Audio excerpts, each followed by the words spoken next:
sibukkan hati kita untuk membaca dan merenungkan firman Tuhan. Mari kita tunduk kepala dan kita berdoa. Mari kita berdoa. Bapa di surga, kami bersyukur oleh karena kesempatan yang Kau beri bagi kami. Saat ini kami mau membaca dan merenungkan firman-Mu. Biarlah Tuhan bicara secara pribadi kepada masing-masing kami. Pakailah hamba untuk menjadi alat saluran berkat firman dan berikan sikap hati yang benar bagi kami. Belajar firman Tuhan untuk melakukannya, supaya kami hidup dalam berkat-berkat firman-Mu. Terima kasih Tuhan, berfirman-Lah, kami siap mendengar. Di dalam nama Tuhan Yesus kami berdoa. Amin. Mari kita buka 2 Petrus pasal 1. 2 Petrus pasal 1.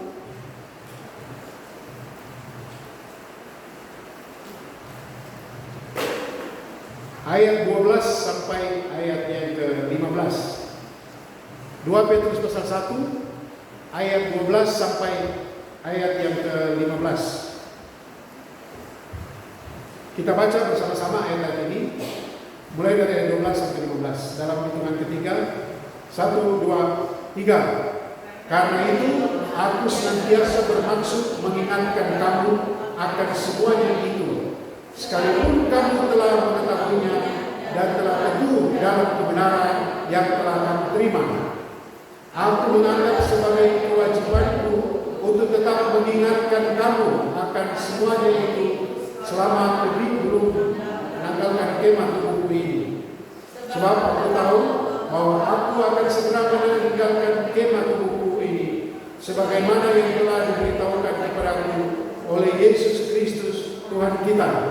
Tetapi aku akan berusaha supaya juga sesudah kepergianku itu kamu selalu mengingat semuanya itu. Demikian jauh pembacaan firman Tuhan. Bapak Ibu Saudara adik-adik, ada kata-kata yang diulangi di situ. Kata-kata apa? Di 3 ayat ini. Kata apa ya?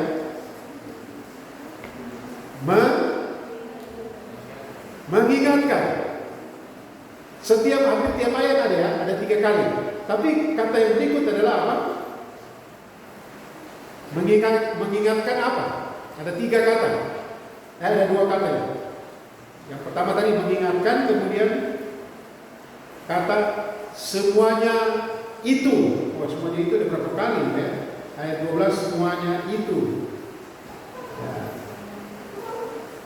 Saudara-saudara, mengingatkan.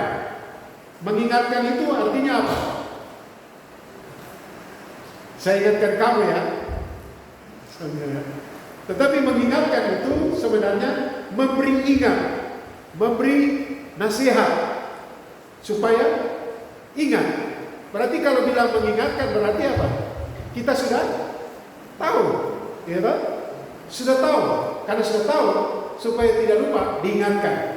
Jadi saudara, saya membaca di sini mengingatkan, memberi ingat, memberikan nasihat supaya ingat. Saya karena seringkali minum obat, banyak waktu minum obat, dan kalau saya kerja saya seringkali lupa, bahkan makan lupa. Jadi saya kalau bawa ke kantor atau mengajar, saya biasa bilang begini, Mama, nanti ingatkan Papa ya jam sekian minum obat. Atau saya lagi mengajar, saya masuk jam 8 misalnya, atau jam 8:10, saya bilang mahasiswa, jam 9, ingatkan saya minum obat ya. Karena kalau saya sudah menjelaskan, saya sedang menerangkan, maka saya lupa. Apakah saya tidak tahu untuk minum obat? Tahu, tapi harus diingatkan.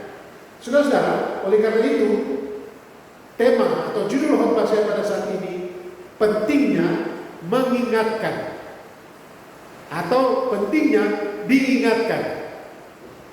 Sebagai orang percaya kita harus menyadari bahwa mengingatkan atau diingatkan hal-hal yang berkaitan dengan ajaran-ajaran, kebenaran-kebenaran firman Tuhan itu sangat penting. Mengingatkan, diingatkan untuk hal-hal yang bersifat kebenaran, pengajaran itu harus. Ya, biasa waktu kecil kan anak-anak biasa kita bilang, kalau ada orang bisa bilang apa? Terima kasih. Kalau ketemu orang bilang selamat pagi ya, selamat pagi, selamat siang. Kami dulu waktu kami sekolah SD itu diajar. Kalau pulang sekolah ketemu orang yang lebih tua khususnya kasih salam ya. Tidak tahu guru-guru sekarang masih kasih tahu atau tidak. Dulu, ya berhubungan dengan karakter itu betul-betul. Tapi kalau kami tempo dulu tahun 70-an, kalau jalan ketemu guru, wah semua dibus-bus. Hilang karena takut ketemu guru-guru. Takut kehormat. Cuma dua, kalau takut itu berarti menunggu, kalau hormat, kalau orang segan dengan kita, orang akan hormat. Tapi kalau orang merasa terancam, jangan takut. Kalau guru-guru takut itu gimana? Jadi bingung. Nah, saudara-saudara yang saya kasih Tuhan. Jadi sekali lagi, sebagai orang percaya kita harus menyadari bahwa mengingatkan atau diingatkan itu hal yang sangat penting. Pertanyaannya, mengapa mengingatkan atau diingatkan secara khusus hal-hal yang berkaitan dengan ajaran dan kebenaran itu penting, bahkan sangat penting. Saya mencatat di sini dalam 2 Petrus pasal yang ke-1 ayat 12 sampai 15 ada 3 alasan pentingnya mengingatkan, pentingnya untuk saling mengingatkan berkaitan dengan kebenaran firman Tuhan. Sebelumnya saya jelaskan, Rasul Petrus pada waktu dia menulis surat ini, dia sedang ada di Roma, siap-siap untuk mati. Dia tahu itu kalau kita baca dalam pasal 1 ayat yang ke-13-14 dia bilang saat sudah dekat. Dia tahu bahwa dia akan mati, dia akan meninggal. Dan menurut tradisi Rasul Petrus dia mati di masa pemerintahan Kaisar Nero. Dia mau disalibkan, tapi dia minta bahwa dia disalibkan kepala di bawah karena dia tidak layak sama dengan Yesus.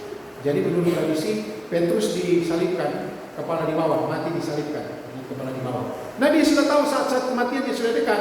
Jadi dia buat surat. Ini seperti surat wasiat, mengingatkan.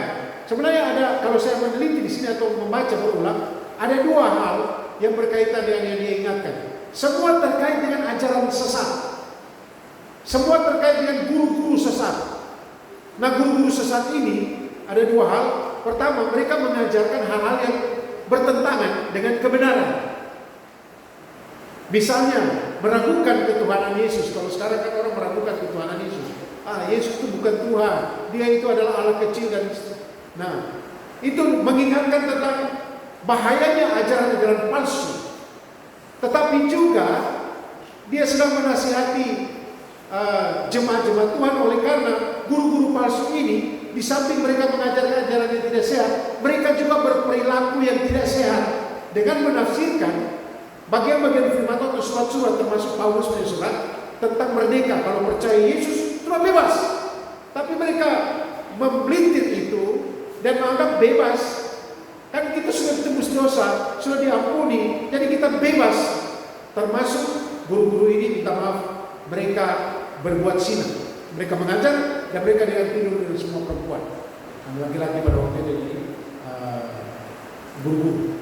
Jadi mereka menganggap bahwa tidak apa-apa, nanti minta ampun lagi. Dan Paulus, Petrus menasihatkan satu bagian tertentu, kuduslah kamu sebab aku kudus. Dan diambil contoh di dalam Alkitab, kisah Sodom dan Gomora tentang Nuh dan air bah. Dia memberikan contoh-contoh bahwa Allah adil, Allah kudus.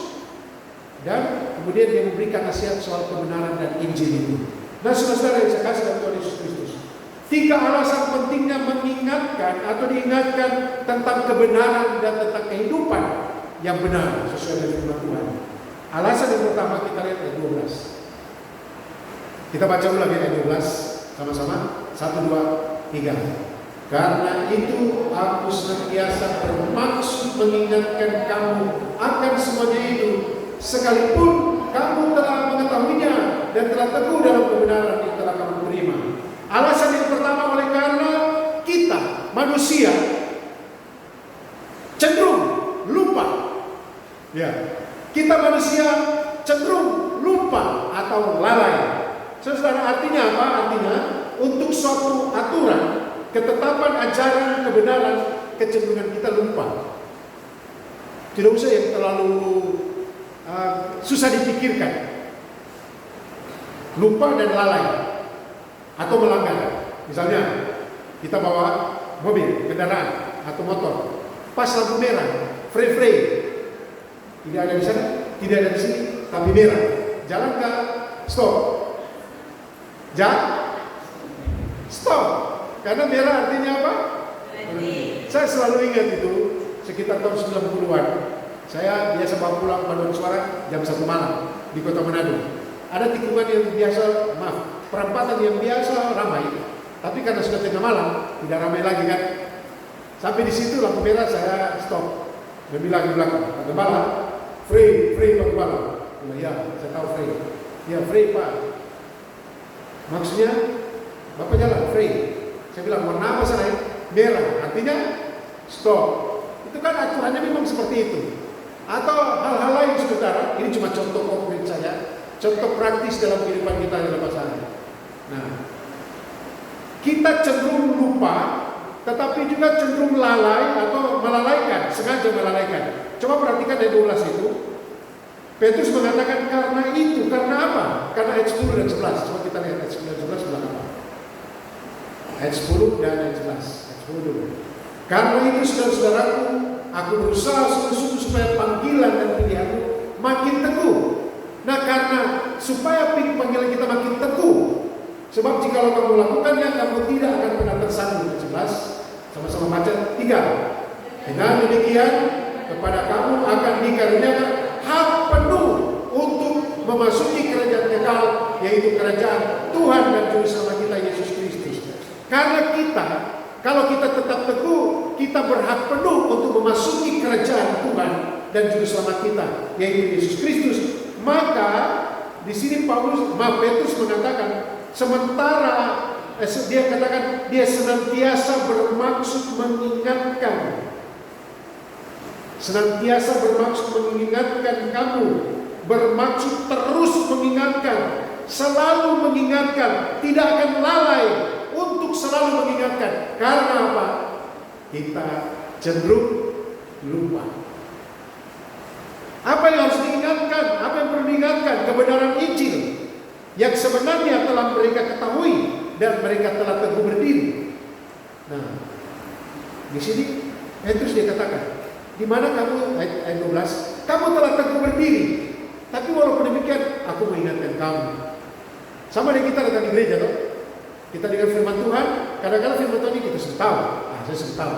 Tetapi itu mengingatkan kita karena kita cenderung lupa, kita cenderung lalai, kita cenderung. Dan suatu saat saudara masih sama-sama SMS.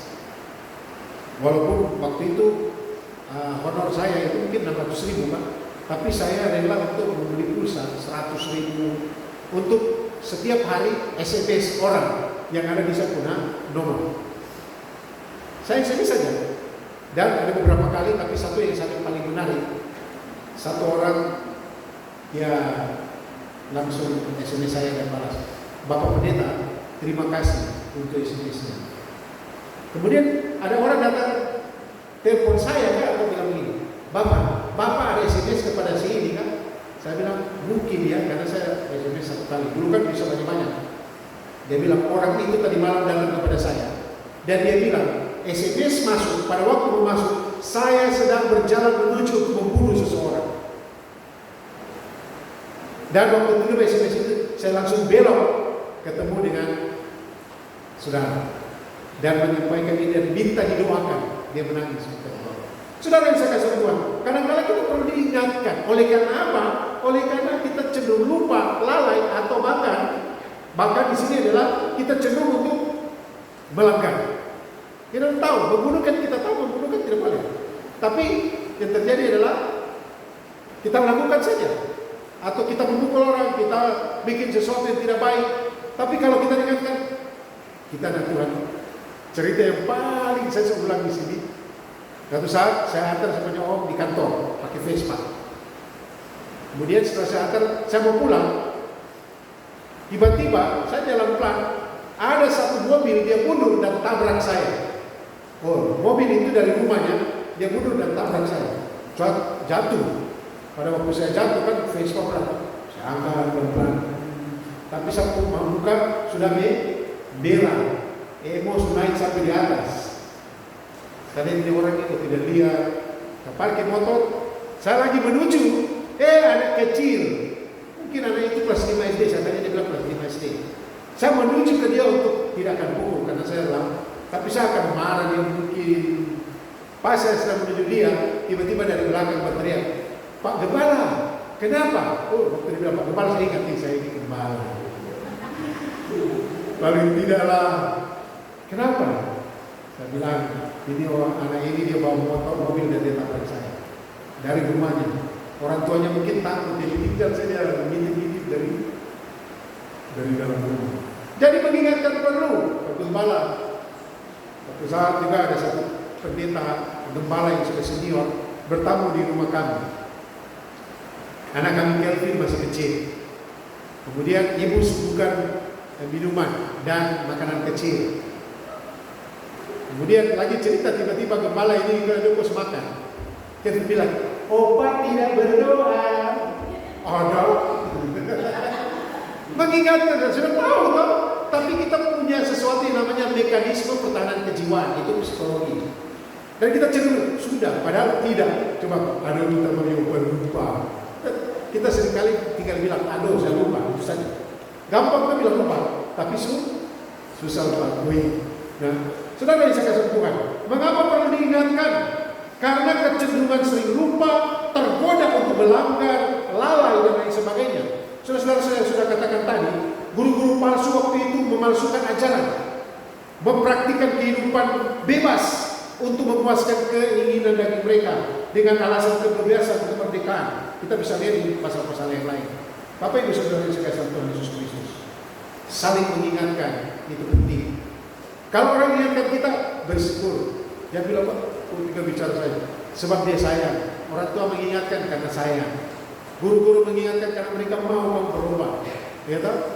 Atau kalau teman bilang, kawan, kau minum tadi malam, mengingatkan karena dia sayang kau. Kalau mereka sudah tidak tegur kau, diam saja, dia tidak peduli, maka bahaya, sangat bahaya. Karena pasti kita sudah tahu. Jadi mengapa penting mengingatkan? Karena kita cenderung lupa. Mari kita lihat Ulangan pasal 6. Ulangan pasal 6, kalau mantan mahasiswa saya harus tahu, hafal mati. Ulangan pasal 6 ayat 4 sampai ayat yang ke-7. Ada kata kunci di situ yang dituliskan. Mulai dari ayat 4 dikatakan begini. Dengarlah hai orang Israel. Itu sama dengan ungkapan ini. Lakukanlah hai orang Israel. Tuhan itu Allah kita. Tuhan itu esa. Kemudian ayat 5. Mari baca sama-sama. 3. Kasihilah Tuhan Allahmu dengan segenap hatimu dan dengan segenap jiwamu dan dengan segenap. Sampai di sini kan kita tahu kan, ini sudah tahu. Tapi coba lihat ayat 6 dan 7. Sama-sama baca. 1, 2, 3. Apa yang diperintahkan kepadamu pada hari ini haruslah. Kita sudah tahu kan, ini perintah harus diperhatikan. Tapi bagaimana cara memperhatikannya? Ayat 7. Sama-sama baca. 3. Haruslah engkau mengajarkannya. Nah, stop. Mengajarkannya caranya bagaimana? Berulang-ulang kepada anak-anakmu dan membicarakannya apabila engkau duduk di rumahmu, apabila engkau sedang dalam perjalanan, apabila engkau berbaring, dan apabila engkau bangun. Artinya mengingatkan anak-anak, mengingatkan orang-orang terkasih di semua waktu, di semua tempat, dalam suasana apapun, mengingatkan. Kadang-kadang saudara, ada hal-hal yang tidak mengenakan kita sebagai orang-orang percaya. Misalnya kita pergi ke satu tempat, kemudian ada acara ibadah dan sebagainya. Selesai ibadah sudah mau makan, yang terjadi adalah mereka mulai keluarkan minuman dan mulai minum minuman keras. Datang dekat, pada waktu saya muncul simpan di bawah, tapi bawahnya kan tetap minuman keras. Tapi ada yang sudah terang karena sudah kepergok atau itu kan tak apa-apa. Saya langsung lihat kehadiran kita langsung menegur, mengingatkan. Tetapi saudara, saya langsung bilang, ya kita harus tahu bahwa kita anak Tuhan. Apalagi kalau orang yang sudah naik mimbar, berkhotbah dan minum minuman keras, bahkan selesai ibadah minum, itu mempermainkan Tuhan. Saya ngeri. Mungkin nanti ini kan di YouTube, dan kalau ada yang melakukan hal itu, bertobat sebelum Tuhan yang tegur, ya, ini sekali. Bahkan saudara, ada selesai ibadah gelar ini dan main judi. Mungkin tidak ada sih kita temukan di sini, tapi ada di tempat-tempat lain. Mungkin. Itu sangat ngeri. Dan kita bertugas mengingatkan. Karena cenderung itu yang pertama. Yang kedua, ayat 13-14. Kalau kita baca 13-14 di 1 Petrus pasal 2 tadi, kesannya apa ya? Petrus dia bilang begini, aku sudah tidak lama lagi meninggal, aku tidak lama lagi mati. Aku tahu kemah ini akan ditinggalkan atau akan dibongkar, dan aku mau mengingatkan kamu karena aku sudah mati. Alasan kedua, mengapa penting untuk mengingatkan? Karena kita manusia suatu saat harus berpisah. Karena kita manusia suatu saat harus berpisah. Artinya apa? Artinya kesempatan untuk selalu bersama itu tidak selalu ada. Pada saatnya kita akan berpisah, harus berpisah. Entah itu karena tugas, pekerjaan, pelayanan atau apapun itu, bahkan dipisahkan oleh kematian. Maka harus diingatkan sebelum berpisah. Ayat 13-14, Petrus menyadari bahwa waktu dan kesempatan untuk dia bersaksi, untuk dia bersama-sama dengan mereka bisa mengingatkan soal-soal kebenaran itu sudah sangat sempit. Karena dia akan segera, dikatakan, dia akan segera meninggal, pergi kepada Tuhannya, Tuhan kita, Yesus Kristus. Waktunya terbatas, makanya harus diingatkan. Saya mengingatkan kepada orang tua yang punya anak-anak juga. Selama dia orang tua, saudara, ingatkan mereka. Karena ada saatnya ketika mereka sudah berkeluarga, sudah tidak lagi kecuali mereka yang datang. Sekarang kami tinggal bini, walaupun bini yang lebih tua dari kita, tapi kita kan sudah ada imamnya sendiri, sudah ada kepalanya sendiri. Jadi tidak ada masalah-masalah program mama ini kena atau papa. Tapi mungkin karena tinggal semua mesti ingatkan. Ada saat-saatnya anak-anak tidak bisa lagi, karena mereka sudah pergi. Ada sudah jauh. Kalau mereka jauh, cukup telepon juga. Pas mau ingat mau telepon ke sini deh. Kok belum ini ya deh. Sekarang pas mau telepon tiba-tiba ada urusan lain, lupa lagi. Atau saudara kita sebagai anak, selama orang tuamu masih hidup, mari, ini ada kesempatan itu sangat terbatas. Tapi di sini saya mau beritahu satu hal. Ingatkan, berikan peringatan atau mengingatkan, oleh karena suatu saat kita akan berpisah. Entah karena tugas, entah karena pelayanan, atau karena kematian. Saya membaca satu cerita, memang terjadi di kampung saya.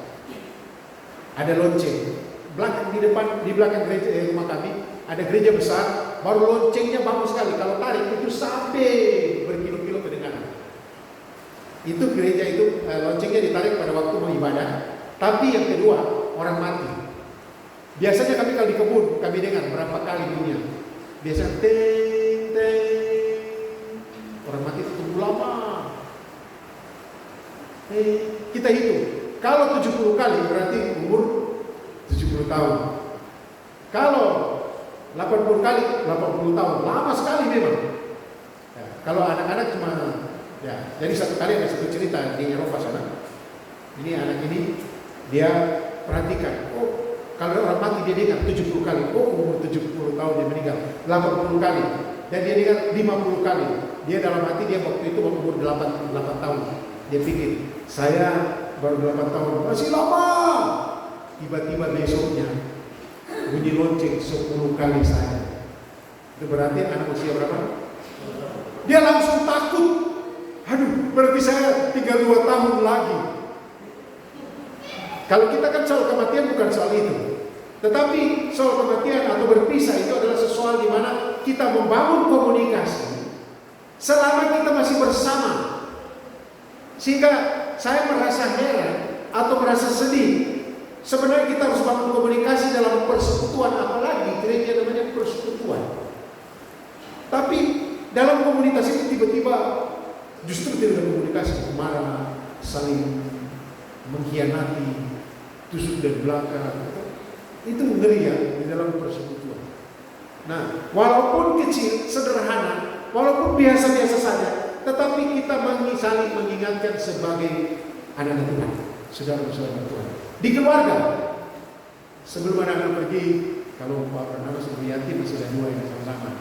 Kemudian dan Rio, kalau masih ada Bibi. Tapi kalau sudah pergi dia udah ke mama. Jadi kalau Noel ke Rio memeluk mama ke papa, sahabat saya. Kalau juga Bibi juga begitu, sahabat saya. Karena satu-satu merindukan untuk orang lain.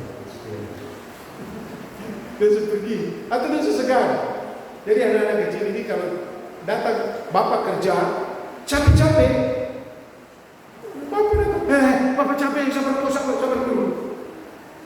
Atau sampai di rumah, mama baru pulang dari kerja, anak datang, sabar ya, mama di handphone terus. Anak bikin lihat mama lebih cinta handphone daripada saya. Saudara ya, saya kasih dalam tradisi. Atau anak-anak, di saatnya mungkin kita mengingatkan, mah belum minum obat ke apa? Walaupun basa-basi saja. Mama ini rumah sakit kan, belum minum obat kan? Kalau saya nggak pernah telepon kan? Telepon mama, telepon ini kan? Saudara, karena kita punya batas waktu. Yang kedua ya. Yang pertama tadi kenapa kita harus saling mengingatkan? Karena kita cenderung lupa. Yang kedua, karena kita manusia itu harus berpisah. Kita punya batas waktu. Yang ketiga, 15. Ini dia. Jadi dia paling enak kita lakukan. Sama-sama baca. 1, 2, 3. Tetapi aku akan berusaha supaya juga sesudah kepergianku, ini kematiannya, itu kamu selalu mengingat semuanya. Yang ketiga, oleh karena saling mengingatkan itu, karena kita manusia akan meninggalkan kenangan atau warisan. Semua kita akan meninggalkan kenangan atau warisan. Yang pikir yang meninggalkan warisan itu cuma orang tua, anak-anak juga, anak muda juga. Kita akan meninggalkan warisan atau kenangan. Artinya, peringatan-peringatan, ajaran-ajaran tentang kebenaran yang disampaikan pasti menjadi kenangan yang kuat untuk terus berpegang pada kebenaran ini. Saudara, Petrus menulis surat ini di saat-saat dia sudah mau mati.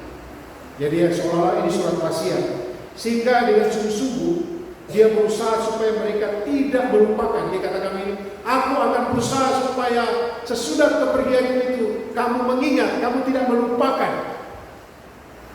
Saudara-saudara yang saya kasih dalam Tuhan Yesus, ini bukan Petrus dia menyampaikan dalam keadaan sedih. Aduh, nanti kan saya pergi, nanti supaya kamu ingat itu. Tidak.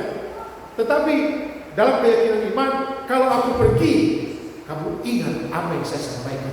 Kamu ingat apa yang saya ajarkan. Dan saya mau beritahu Bapak Ibu Saudara, sekarang ini ajaran sesat ada di mana-mana. Kita buka Facebook, kita buka YouTube, kita buka TikTok, kita buka semua. Waduh, ini banyak. Kita betul-betul harus cari. Kita harus pegang kebenaran. Kebenaran yang paling kuat, baca kitab saja.